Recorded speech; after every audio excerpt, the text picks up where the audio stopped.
Afternoon, everyone. Really a proper warm welcome from the UK, where we're having a very lovely, bright, sunny day, and we're looking forward to a bright, sunny week. So you see, all of us will be getting very excited. My name is Karen. I am a senior lecturer here at the Marshall Institute, and work in all things social entrepreneurship. And today's session is the start of a series that we're doing focusing on career pathways in the field of social entrepreneurship. And I'm sure many of you who've tried to navigate this space realize it's anything but a path. It's rather a dark, murky, and mysterious non-path where sometimes it feels like you fall into opportunity rather than being able to create and craft that opportunity that you want to embrace. So today's discussion and the start of the series is looking from the entrepreneurial perspective. What does that pathway look like? Or are we actually phrasing it incorrectly? Is it not meant to be a pathway?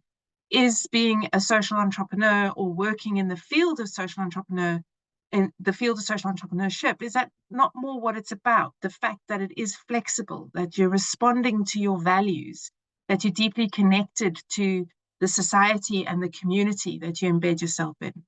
So we will be exploring all of this today, and I'm joined by three alumni of our EMSBE program, David, Chris, and Siran, to share their experiences as founders of social enterprises or as founders applying their social entrepreneurial values to the businesses that they've set up. A few housekeeping things before we dive in. We will be here for an hour. We will finish promptly at the top of the hour, but please use the chat function, which we've opened up, to introduce yourselves, who you are, where you're joining us from, add some details about your interest in social entrepreneurship. The value of these sessions is not just the opportunity to learn from people, but also to connect with like-minded people around the world. So please use that chat function as a space and place to share your thoughts and ideas as the conversation emerges. And there is a Q&A function which we will use to ask questions to our panelists as we go. And I'll make sure that we navigate these two channels of communication. So very much an interactive session where your voice is as much a part of this discussion as our panelists. To get us going, I'm going to ask David, Chris, and Siran to introduce themselves, to describe very briefly what their work is, because today's session is unusual. It's not to learn more about what the social entrepreneurial work is.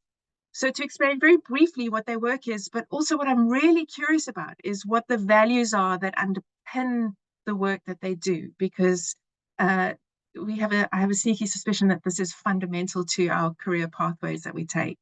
So, David, can I start with you? Do you mind? Who are you? Give us a bit of background into your organization and those values that underpin and frame and shape that work. Yeah, sure. Happy to. Yeah, thanks for having me, everybody. And excited to be here with you all. I went to LSE, I guess it was 4 or 5 years ago, and started a company called Cultivo. Co-founder was actually a lady in the executive masters with me, and so a lot of love and appreciation for LSE and the networks here.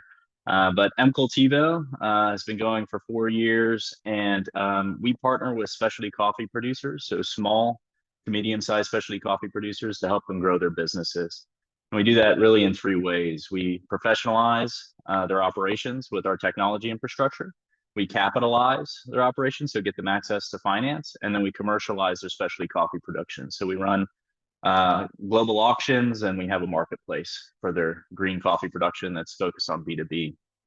The main goal initially of our organization was to reduce the information asymmetry that specialty coffee producers face in prevailing global markets, and it's kind of morphed into what we are today. So that would be the underpinning sort of hypothesis that came out of LSE, was kind of getting rid of that market inefficiency. But the underlying values, I would say, for our team is we seek to be empathetic problem solvers.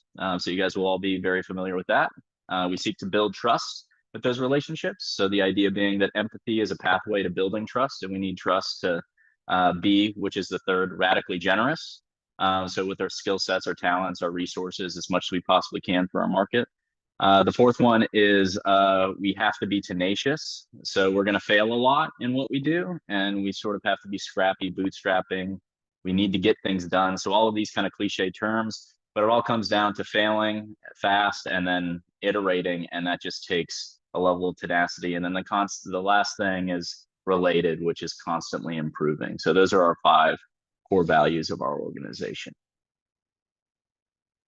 Thanks, David, for kicking us off. Sarah, lovely to see you all the way from New York. Can you give us a quick introduction and let's hear those values? Yeah.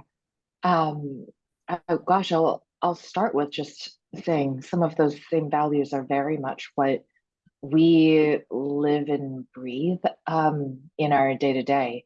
So after graduating, I started a company called Mirza, and Mirza is a tech platform that helps frontline workers to access the $140 billion of untapped government benefits each year. We're starting with the largest problem that frontline workers face to staying in the workforce, and that's childcare.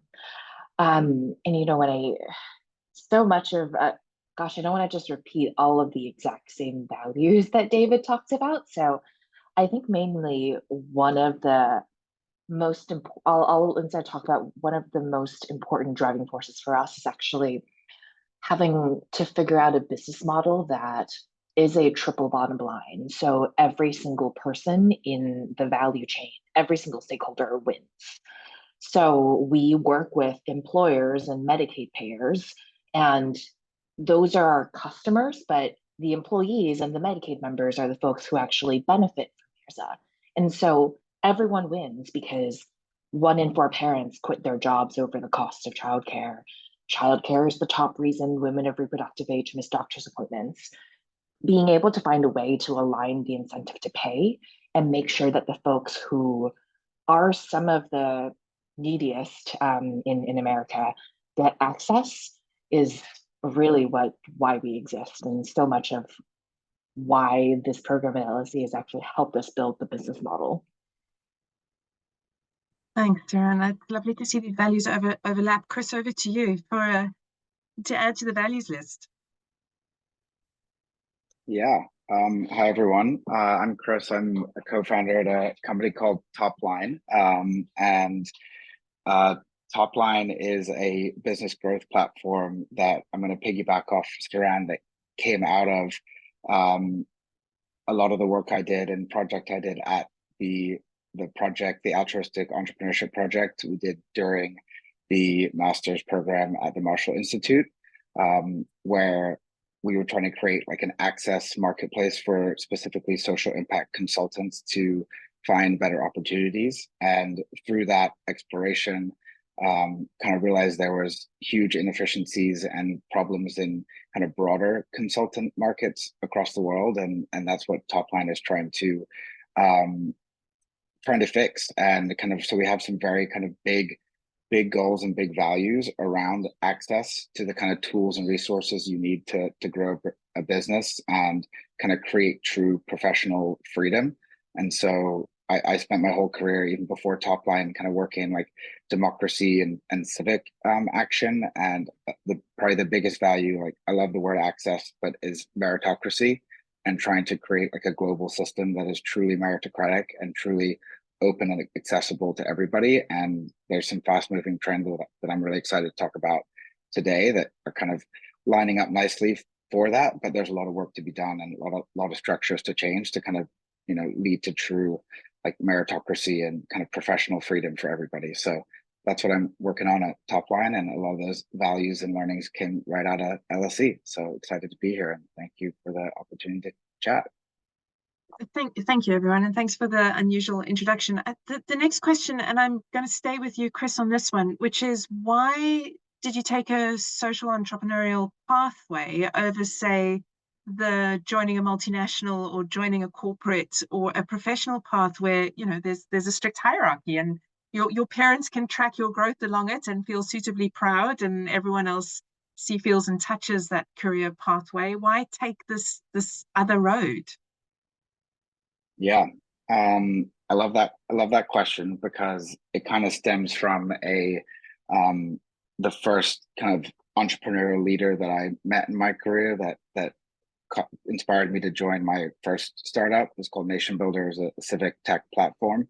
And it was one of the core values of that company that you don't need to take that kind of career pathway, but I didn't really know or have language around that being a social enterprise. I just thought it was a mission-based VC-backed tech company.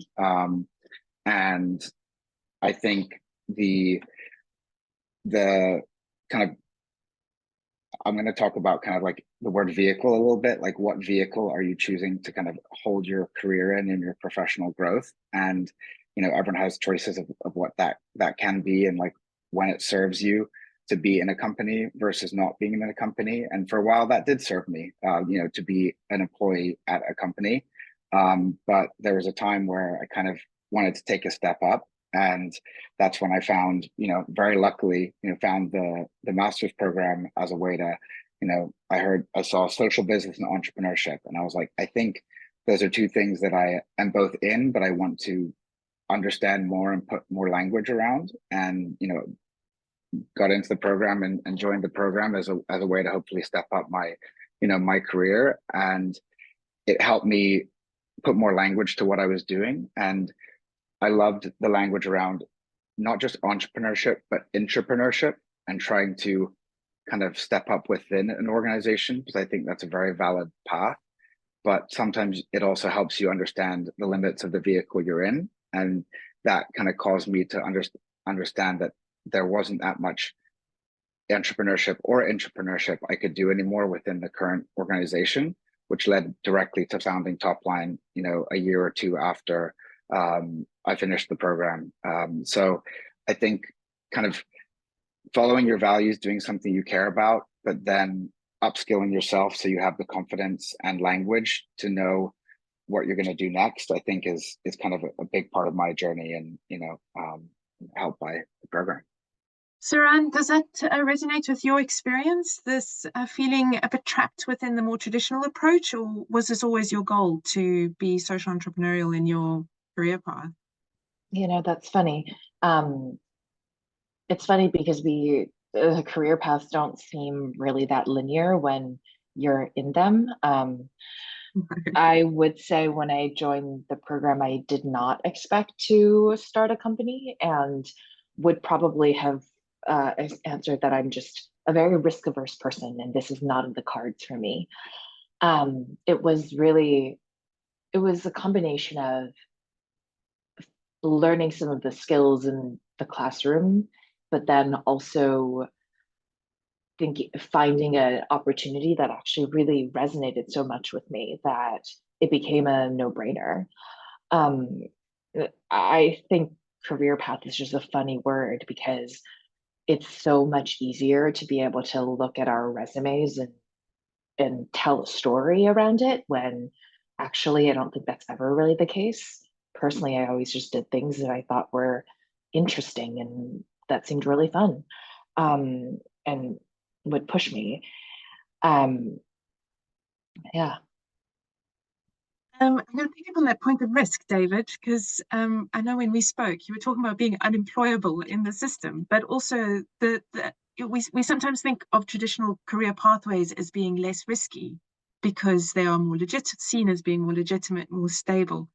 How did you find falling into the space? Was it something that you fell into, or is it something that was a deliberate choice for you to not follow a more traditional path? Yeah, probably a little bit of both. I mean, social entrepreneurship, the way that the program defined it is what, Chris was talking about, intrapreneur versus entrepreneur, and how a broader perspective on these things, which I think is true. For me, I think it started probably with entrepreneur, and then I explored sort of more of a, if start of my career, explored more in economic development and nonprofits, and then kind of merged the business with the social. But I do think that it started with kind of, I like to take risk and start things. I don't think I'm taking outstretched risk. I always sort of, a mentor of mine calls it kind of facing down the dragon. It's thinking through the worst case scenario and how likely is that, right?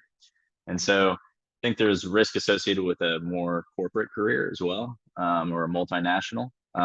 You can be fired at any moment. Mandates change, fundings change. And a lot of that's completely out of your control. Whereas I kind of like the idea of an entrepreneur in a smaller organization, and having a little bit more control over what we pivot, what markets we pivot into, what customers we target, and we sort of have a little bit of our fate in our own hands to some extent, right?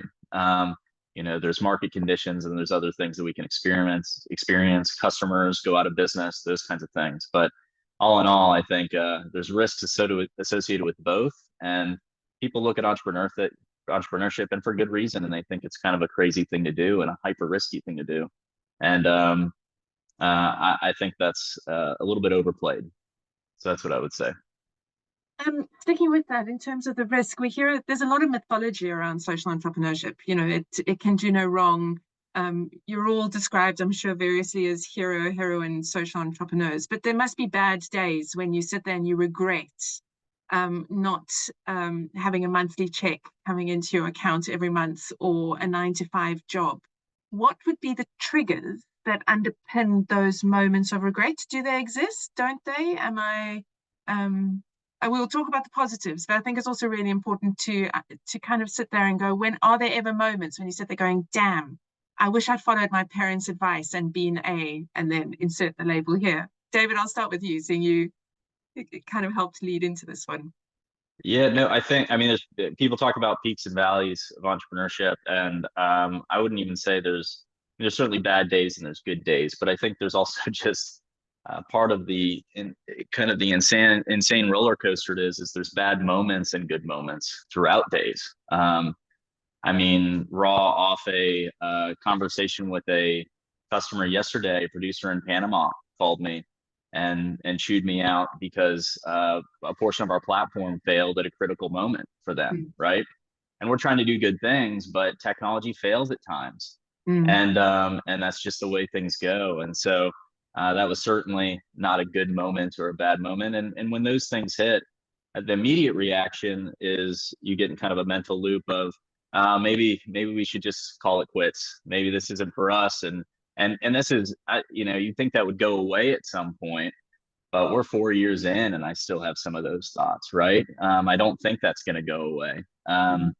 Asked another entrepreneur who IPO'd when he felt like he made it. When was the stress relieved? When did he said, oh, never, that never happened. We never made it. We still haven't made it, even after we IPO'd. And so I think it's this constant roller coaster. I think the way I deal with it is a little bit of just, obviously you need to be talking to your co-founders and you need to have mentors and you need to have outlets, but time sort of heals all wounds. So trying to avoid making rash decisions in those sort of moments, and just leaving some space to process things, as hard as that is to do, because the knee-jerk reaction for me is to get to work and work harder. And sometimes the best thing to do is counterintuitive, which is to take a step back, take a breather, and figure out what the next move is. And in this moment with the customer, all you can do is profusely apologize and take the hit, and just know that when they're successful, their success is going to be their own doing, in their view. And when they're a failure, that's going to be our fault, and we just need to take that on the chin. And that's just part of being a social entrepreneur, and it's an ugly side of it. But there is no trophies or medals or glory to it. It is really just serving people well, and so that's what we have to get back to. Yeah. Søren, your thoughts on that? Is there a disconnect between what we expect, what great careers look like, and we forget what the dark days look like? What would be your experience of those moments when you're like... Yeah, well, I would be lying if I said just having a business that I am deeply passionate about and want to remove that pain point for folks, that solves all of the problems and there are no dark days. That's definitely not true. As someone who has gone through several funding rounds and seen all of the ups and downs and I see Chris nodding in part because he's also friends with my co-founder Mel, and knows probably way more the details of how things have almost blown up several times. And when it feels like you are inviting someone into your business and to be part of this with you, and they have the power to just blow something up and change our course, that's terrifying. Um, and those are very much the dark days. Mel and I definitely went through a period that we had to encourage each other. And now this says a lot for the types of people we are and the analogy that we chose. That when you are under the weight of a really, really heavy barbell and you just feel like you can sit down, and if you sit down, then it'll be easy and it'll be over and you're done, and you just don't know if you can keep pushing the whole way up.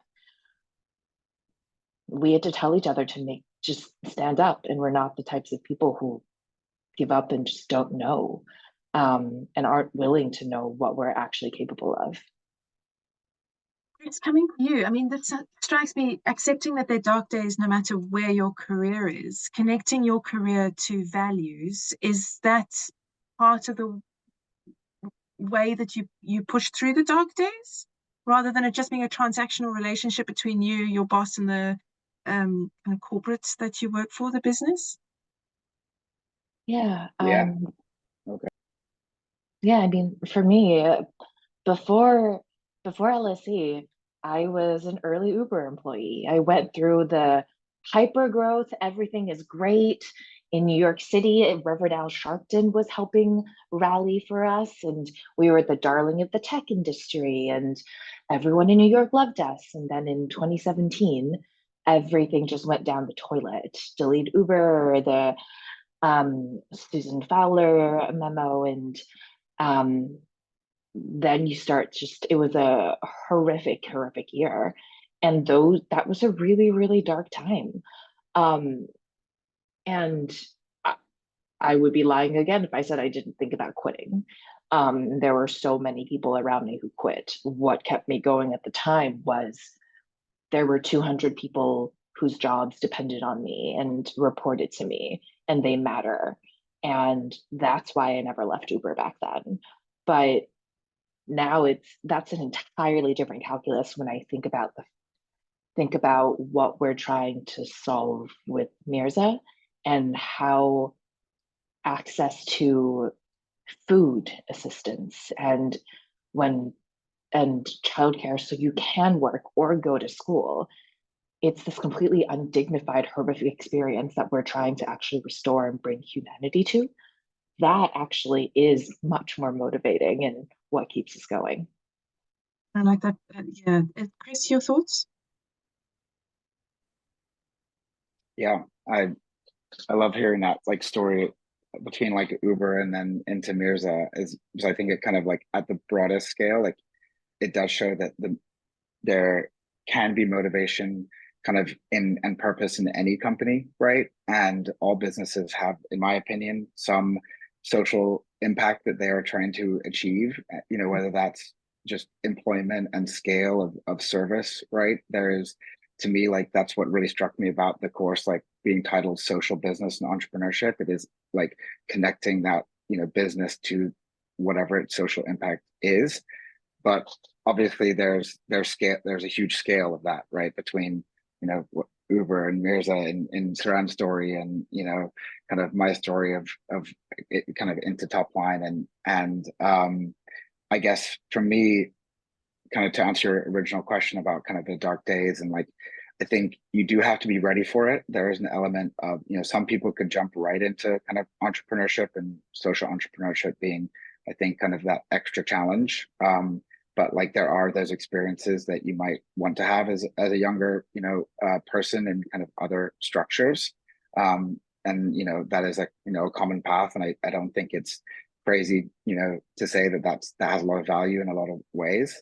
To me, it's all then about like aligning your own personal values with what you want to achieve. And to me, that can really like negate those bad days and those harder days, because for me, those harder days come from looking around you and looking at other people's kind of success stories in, you know, what I would call like just average kind of consumer businesses, like selling a product that is not changing the world in many ways, or, you know, selling, you know, business data in a way that doesn't actually, it's just like B2B and just kind of part of that flywheel. And you look at that and you know it's not easy, because no entrepreneurship is easy, but you're like, why is it so easy for them to kind of achieve the scale and impact when, you know, so like when I'm working really hard and have this like amazing kind of mission, and it's not going as fast and it's really difficult.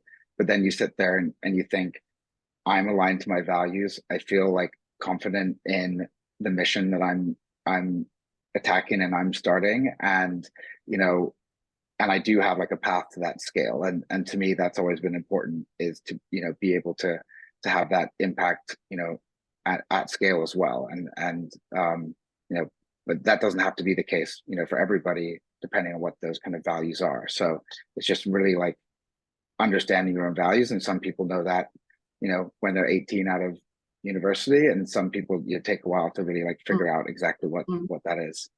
I mean, what I appreciate from what both of you are describing is that this as a career path is one that is a all-person experience. You're problem solving across multiple skills and disciplines. There's obviously most social enterprises tend to be slightly smaller, so the scope of work that you're doing, it definitely doesn't sound limiting at all. David, is this stimulating? What is a good day? I mean, what do you love about it? What does a good day look like?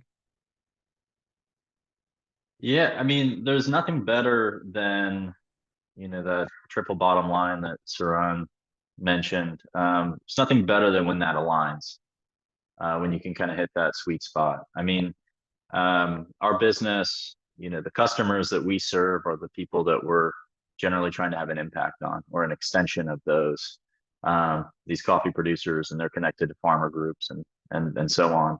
And so when we can generate revenue on a good day, we can generate revenue, be profitable.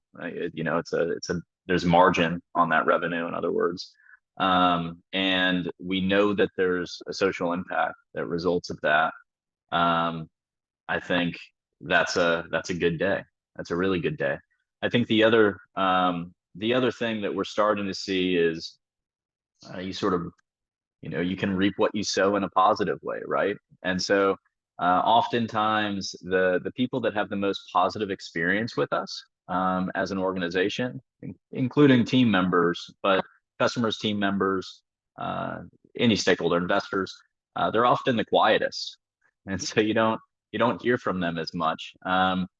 And so it can take months and years for someone to speak up and say, you know, the service has really had a huge impact on me. Whereas people with negative experiences, you're inundated with those comments, because one, we're asking for that feedback because we want to improve, so we encourage it. But that can force you into negativity. And so I think that's the good day too, is when you get off a call with a customer and they're saying, hey, not only was this a good deal for us, but this has really impacted my life, my family's life, and my community. And that's kind of an amazing day, right? So gets us through the next couple hours at least, right? Saran, do these amazing days resonate with you? Does the good balance out the bad? Oh, I mean, absolutely. Mel and I have been working with these sales coaches, because, you know, founder-led sales, and it's a new thing to us. And one of the things that the coaches helped us unpack is how we both resonate with different things motivate us. And for Mel, it is user feedback, and for me, it's a story. And whenever I get to hear customer stories, that's when it is really, really meaningful.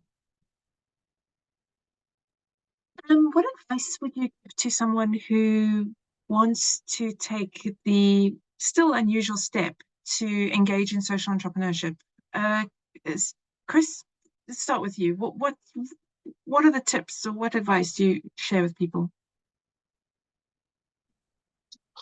I guess this goes to a lot of what we're trying to promote, is that there's never been a better time to step into entrepreneurship and kind of, I would say, like niche entrepreneurship and social entrepreneurship could be, defined as a, as a niche, kind of a great one, obviously, that we all agree on, that not many, not as many people are trying, compared to the kind of main tech world trying to do a lot of the same things and build the same tools. I think kind of creating unique systems is the core of entrepreneurships, and it's never been easier. It's still not easy, but it's never been easier to start a business and do what you are meant to do and kind of escape that more corporate situation or situation that's not aligned to your values, whatever it might be.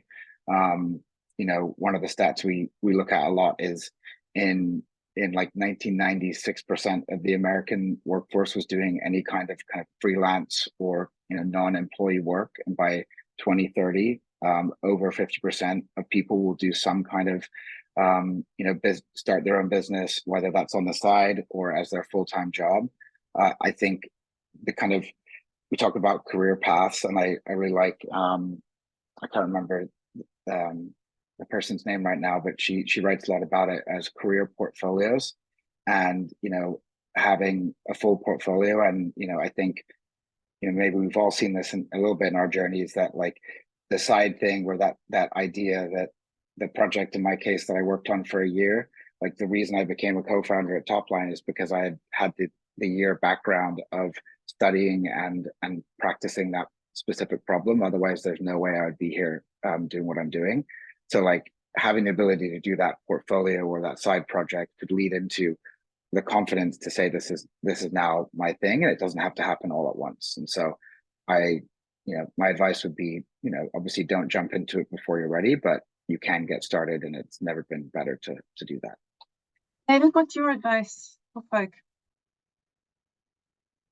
Yeah, I mean, the first thing I usually say to people is don't do it. Try and talk them out of it. You're gonna face a lot of challenges along the way and a lot of hurdles. And if I'm able to talk you out of it as one of those hurdles, then you probably aren't going to make it very far anyway, because I'm probably I try and be nice about it. So I might, hopefully I'm one of the nicer ones to you. But if people are going to jump in, I would say a lot of people, and LSE was a part of this experience, which is designed to kind of apply rigorous thought into these exercises, right? And so, but I would say there's a good bit of overthinking things that can occur, and you do just really need to get started. You need to talk to a lot of people, and I think you need to go sell something. I mean, a lot of the best entrepreneur stories or startup stories are people getting out in front of their skis and just saying, hey, you need this product or this service. I can do that. Give me 120 days. And then you just kind of figure out how to do it over the 120 days, even if you were selling vaporware, right? And so I think you got to get started, and you got to start generating revenue. Because I also don't think the first step in starting a business is going and raising funding. I don't think that should be the first step. Investor rejection is real, and that's going to be really hard on your mentality too. And it's just so much easier to raise money from customers than it is to raise money from investors. And in the social entrepreneurship world, if you can raise money from customers successfully enough, you get to keep 100% of your business, and you get to make decisions according to your own values and not towards a potential exit in 3 years. And so I know that's a little bit probably broader than the question was in terms of how far along you go, but once you get started, I think you just kind of pay attention to doing the next right thing, and then focus on your cash flow, generating revenue, and best of luck. I saw everyone laughing when you spoke about funding rounds, and we've got some questions from Tyson and Jacob. But Siran, what's the advice that you give to anyone wanting to follow this as a career step? Oh, wow. Have a really good support system in place. So I think for me, having a co-founder, I keep referencing her, she might as well just be here, is very much that. And we have coaches. We also have friends and partners who know way too much about the business and sometimes get the brunt end, especially not so much my friends, but my partner, the brunt end of I had a bad day and I'm just sulky. But then having that support for yourself to pick yourself up, and then know the non-negotiables. Because if I, when it's your business, everything feels like it's movable. I have done many 10 p.m. Zooms with investors from London, and I am not at my best. But I used to think I'd never do a meeting that started after 7 p.m., but that is no longer the case. And so having what that non-negotiable is for yourself, and for me, that is a morning walk and that is the gym. I will always make time for that. That at least is something that you can build in to make sure you take care of yourself. I'm going to open this up to the floor. We've got a couple of questions coming in, so jump in how best you want to answer. But the first one is from Tyson about venture capitalists and how they see you. Well, and I think this talks to the point of perception, is that when you introduce and describe yourself as a social entrepreneur, what is the response that you get from people, and in particular financiers? What is the response that you get from them? Jump in.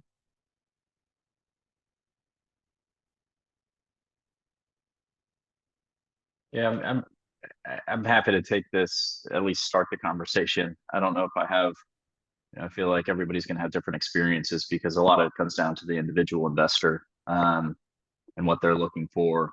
I would say my experience has been primarily that the social mission of the organization is a great lead in. So good start to the conversation. It generates interest. That's good. The ROI and the actual nuts and bolts of the deal, I'm not saying personally for our organization that we're getting a heavy discount in capital, for instance, right?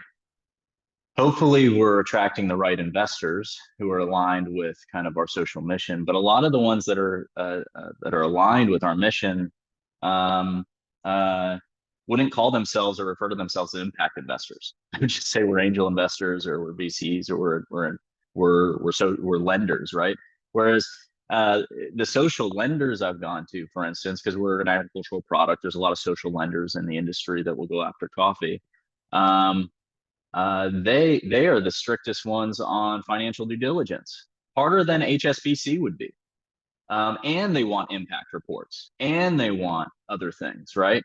And so there's becomes this kind of, I'd be careful with some of this because impact investors can turn into sort of a social or sustainability tax on. So the capital costs the same amount, and then you get taxed on the other end with the amount of work you have to do to keep it, and keep them happy, and the due diligence process you have to go through, which is meaningful cost in generating a real impact report, which you guys all know.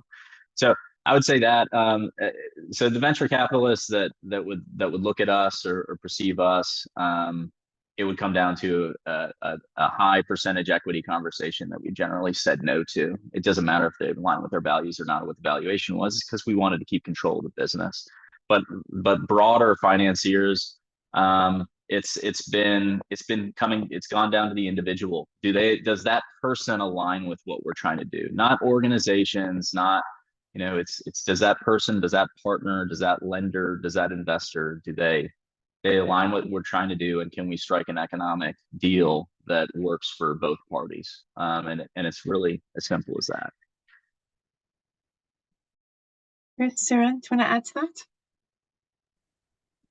Yeah, I think very similarly.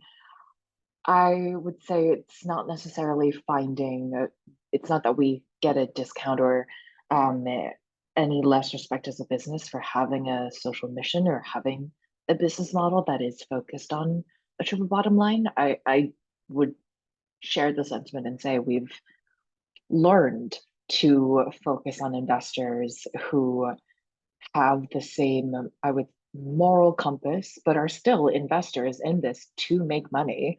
The moral compass part, I think, is important. and something that you assess, and bringing someone into your business is a really important relationship. I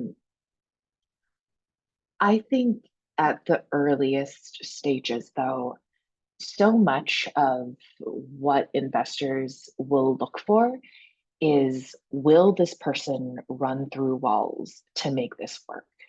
And that's where I actually think we have a leg up, because we deeply care and have the story and the why that actually explains why I will run through walls to make sure what my employees at Uber experienced, no one ever has to again. That is really meaningful. And that's actually what, when you're raising a seed and a pre-seed seed, for the folks who are willing to look at your A, they care about that too. At your A, they also care about your metrics, but it's still going to be, is this person going to be able to always stand up no matter what happens? Lovely. Chris, there's a great question from Jacob, which I'm going to throw your way, because it's about, I want to be a social entrepreneur, but I'm not quite ready to dive in just yet. How do I build up my experience in the sector, find a role within social entrepreneurship that's not being the founder? What are your thoughts? I guess for me, that goes back to, depending on what industry or vehicle, quote unquote, you are in right now. Like, what are the opportunities to be a entrepreneur within that, and kind of push the boundaries of what you can create inside of that organization with the power and responsibilities you have, and taking on new things, or starting a side project that is tightly aligned to your values, if that currently isn't at all part of what you're doing day to day. And I think kind of both of those are very valid paths that in 1 or 2 years will lead you either to amazing success internally, or to starting something and having the confidence to do it, or find those co-founders to do it, and network around that. So yeah, totally agree on the co-founder part of things. Like, I don't know how anyone would do it alone, kind of at the entrepreneurship level, without amazing co-founders who share your values. And answering that second question quickly as well, like, I totally agree on the investor side, especially at the pre-seed seed level. It is personal. It is your networks. It is connections who truly believe in you and the story, and that you're willing to run through walls, as Saran said. And then I think, going back to what David said, it's a really interesting time right now in the funding environment, and kind of the whiplash of coming out of the zero interest rate phenomenon. Like, I feel lucky to have started a business like after that, when you are expected to have revenue and you are expected to have a real business, because there is no easy button. And I think that actually really helps founders, like social founders, who truly believe in what they're doing and aren't just building a product. So I actually do think it is a little easier to kind of raise that seed, or pre-seed kind of initial funding you might need to get off the ground. And it's also easier to kind of maintain that optionality, because those funders might not expect you to kind of immediately go to seed, Series A, and like kind of do that zero interest rate kind of growth train that isn't really happening anymore, and isn't as expected anymore. And I think you can maintain that optionality by raising some money, but also then hopefully just raising enough money from revenue that you maintain control of your company. And I think when you're a social entrepreneur, you want to do that, and the current environment allows you to do both. And I think that's an amazing situation right now. And we've seen that go really well, so far, kind of maintaining that optionality. So it is possible. It's still hard. You do get rejected. But if you're able to tell that story and push forward and kind of network, like, of course you need a network around the issue you care about, then I think you're in a good position right now. Thank you. David, if I can come to you, I saw you nodding there quite a bit to what Chris was saying. I've got a question here from someone who's posted anonymously, but really around definitions of entrepreneurship versus more traditional career choices, which I suppose takes us to what you see as the distinction. And and Chris touched on this earlier, which I thought was a really interesting point about the career choices of the now and the future. The future of work is not actually in having a career, and it's not in a traditional path. But then what are we talking about? How do we define what this new form of entrepreneurship is? And I'm throwing a big conceptual question at you, but if you can help give some clarity there in terms of what this new way of work, what this new way of work that's not a traditional way of work, what it looks like would help. I hope, Anonymous, I translated that question reasonably well. Yeah, take a stab at it without writing an entire thesis. So the way I think there's varying levels of entrepreneurship. So there's a core definition of entrepreneurship, I think, that we could maybe get into, but maybe I'll talk about sort of more of a practical application, right? So we mentioned kind of entrepreneur. So I think there is kind of these more entrepreneurial people within corporate bodies, larger organizations that are kind of change makers, and they're willing to take risks. They're willing to put their job on the line. If they get too aggressive, they might not be there for very long, because there's some politics involved in kind of doing that correctly. But some people are very, very good at that, right? I think the folks that Chris supports, there's an entrepreneurship track there, and I think many great businesses start there as well. So they could start there and end there, but the start would be, I offer a service. There's consulting services or otherwise. And I sell that service, I sell my time, and I make money. I get a portfolio of clients, and that's entrepreneurship. You could be a business of one, right? And that could be a fantastic business. And even coming out of a corporate, your corporation or your business that you used to work for could be your first client. So I wouldn't nix that. And then I think there's a progression, a national progression for somewhere in between, where it's like, I started doing these consulting services. Now I'm starting to develop and productize these services. And this is kind of turning into a SaaS business, or it's kind of turning into something, or platform as a service, or it's turning into, and so you start kind of bridging that gap, and then you start getting marketing folks and salespeople and R&D folks, and all of a sudden you look up and you say, okay, well, I really have this kind of budding business. And then there's the kind of, maybe take it to the other extreme, it's like this unicorn thing. Okay, we need to have, I don't know if you guys have seen this movie, but we need to have office space all over the world, and we're going to be the largest office space owner, and we have to grow incredibly rapidly, and if I don't raise $1 trillion tomorrow, this whole thing's doomed to fail. Steve Jobs went through that, and Mark Zuckerberg, and this is sort of how people think about entrepreneurship in this day and age. And I mean, that is certainly a pathway. I think that's probably the least common pathway, and the most maybe sought after and then failed after pathway for young organizations that don't really ever get off the ground. And so that's how I would look at it, is maybe degrees of entrepreneurship, and none of them are right or wrong. It's just what suits you best, and where's your risk tolerance, and what are you comfortable with doing over, don't think about the next 3 years. What are you comfortable doing over the next 10 years? What can you sustain? Because that's really what it's going to take to be successful. Suran, I'm seeing a lovely question from Ermin here on your support systems. And I think this is probably a good way to get us to start wrapping the conversation. Everybody's spoken about co-founders and the value of, I think, a collaborative approach. You're not in this alone. Are there any other bits of advice you can give to folk wanting to follow this path, about the support systems that they need to set up to help them along the path? Yeah. So aside from co-founders and, having a lot of trust in their friends who feel like their family, and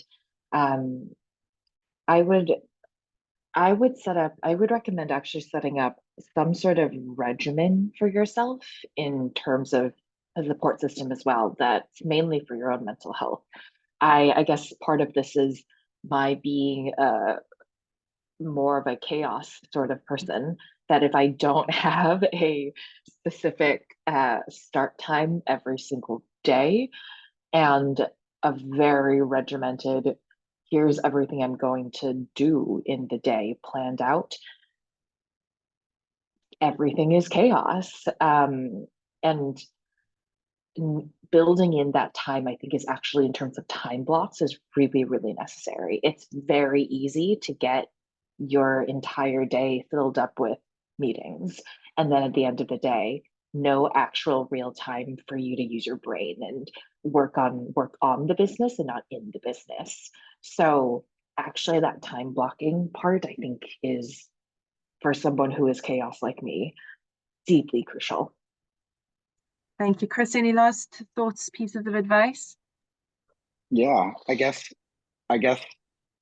you have to know yourself, and it kind of goes back to the values, but even more like on your own personality and your skills. And you have, so I like the pretty meaningful, like, so Saran mentioned like sales coaches. I've, had life coaches, kind of professional coaches who have done things like the personality tests and kind of recognizing your strengths of, kind of, I think Saran and I are similar chaos people, and the adaptability is the positive way to say that. And it's like my top skill. And I think it's an important skill in entrepreneurship to be adaptable and test things, but also recognizing your weaknesses and then having co-founders or people you hire to help you with your weaknesses. And I think that's one of the joys of entrepreneurship and building a business, is that if you are humble enough to recognize your weaknesses, I think it's that's an important part of that, because if you do, then you can hire people and give amazing opportunities to people who